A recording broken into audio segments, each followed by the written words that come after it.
UTL solar लावणार आणि सबसिडीही मिळवून देणार।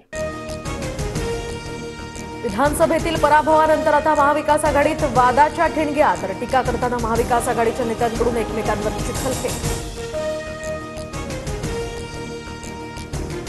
जागा वाटपाच्या घोळाला फटका बसला, अनेक नेते बैठकीला उशिरा यायचे, आम्हाला कुठलंही प्लॅनिंग करता आलं नाही। वडेट्टीवारांनी पराभवाचं खापर महाविकास आघाडीच्या नेत्यांवर फोडलं।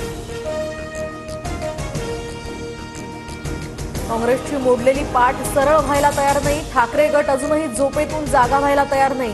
राष्ट्रवादीच्या बैठकीत राज्याच्या परिस्थितीवर बोलताना अमोल कोल्हेंनी केलं भाषण। तर अमोल कोल्हेंनी आम्हाला सल्ले देण्यापेक्षा स्वतःच्या पक्षाकडे जास्त लक्ष द्यावं, काँग्रेसवरील टीकेला वडेट्टीवारांचं प्रत्युत्तर। आगामी पालिका निवडणुकीच्या तोंडावर ठाकरे गटाच्या माजी नगरसेवकांची नाराजी, बैठकांमध्ये पक्षाकडून विश्वासात घेतलं जात नसल्याचं म्हणत नाराजी व्यक्त। विधानसभा निवडणुकीमध्ये भाजप सोडलेल्या नेत्यांना परतीचे वेळ, तर साथ सोडलेले नेते भाजप नेतृत्वाच्या संपर्कात। कोकणातील एका नेत्यानं बावनकुळेंची भेट घेतली, संजय काका पाटील सुद्धा आता भाजपात परतण्यासाठी इच्छुक, सूत्रांची माहिती। राज्यात आजपासून भाजपचं घर चलो अभियान, तर घरोघरी जाऊन सदस्य नोंदणी करणार। स्थानिक स्वराज्य संस्था निवडणुकीच्या अनुषंगानं आता 1.5 कोटी सदस्य बनवण्याचं भाजपचं उद्दिष्ट।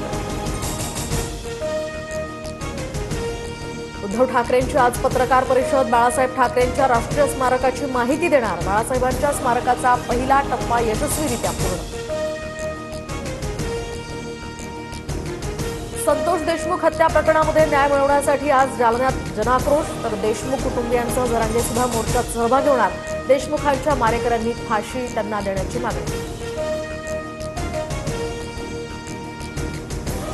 पुण्यात होणाऱ्या हत्यांमुळे उपमुख्यमंत्री अजित पवार पोलिसांवर नाराज, तर वरिष्ठ पोलीस अधिकारी कमी पडतायत, पोलिसांनी आमच्या आवाक्यात नसल्याचं सांगावं, नवीन अधिकारी नियुक्त करू, दादांचा सवाल, इशारा।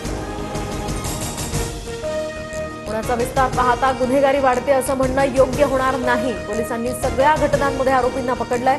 अजितदादांनी पोलिसांवर सवाल उपस्थित केल्यानंतर गृहमंत्री फडणवीसांची यावर प्रतिक्रिया। पुण्यात मोकामधून सुटलेल्या कुख्यात गुंडासाठी येरवडा परिसरात रॅली, तर व्हिडिओ व्हायरल झाल्यानंतर पोलिसांनी आरोपीची धिंडही काढली। आरोपी गणेश कसबेसह 9 जणांची धिंड।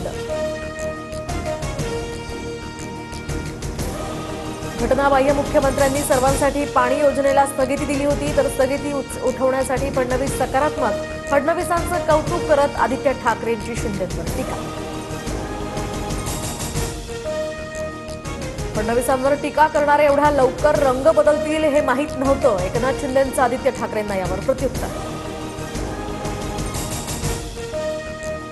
8 दिवसांचा वेळ द्या, प्रदेशाध्यक्ष पद सोडतो, चांगला माणूस शोधणं हे अवघड असतं, जयंत पाटलांचं विधान।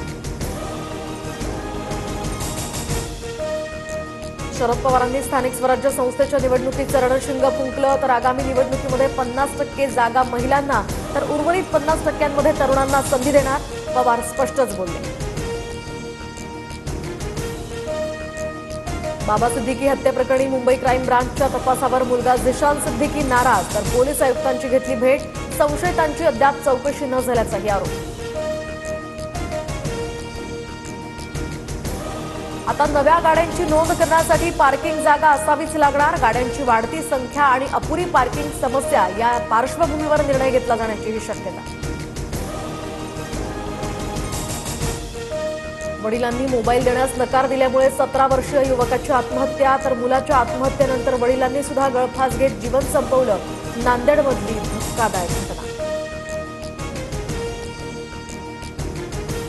बुलढाण्याच्या शेगाव तालुक्यातील केस गळणाऱ्या नागरिकांची संख्या आता 100 पार, तर पाण्यात नायट्रेटचं प्रमाण जास्त असल्यामुळे या भागातील पाणीच घातक असल्याची अहवालात धक्कादायक माहिती उघडली। अर्ध्या नागपूर शहराचा पाणी पुरवठा आज बंद राहणार, तर कंधान जलशुद्धीकरणाच्या शटडाऊनमुळे सकाळी 10 ते शनिवारी दुपारी 4 वाजेपर्यंत पाणी पुरवठा बंद। HMPV विषाणूचे 11 रुग्ण आढळले, तर गुजरातेत 8 वर्षांचं मूल यासह यूपीमध्ये 60 वर्षीय महिला या संदर्भात पॉझिटिव्ह असल्याची माहिती। UTL सोलार लावणार आणि सबसिडीही मिळवून देणार।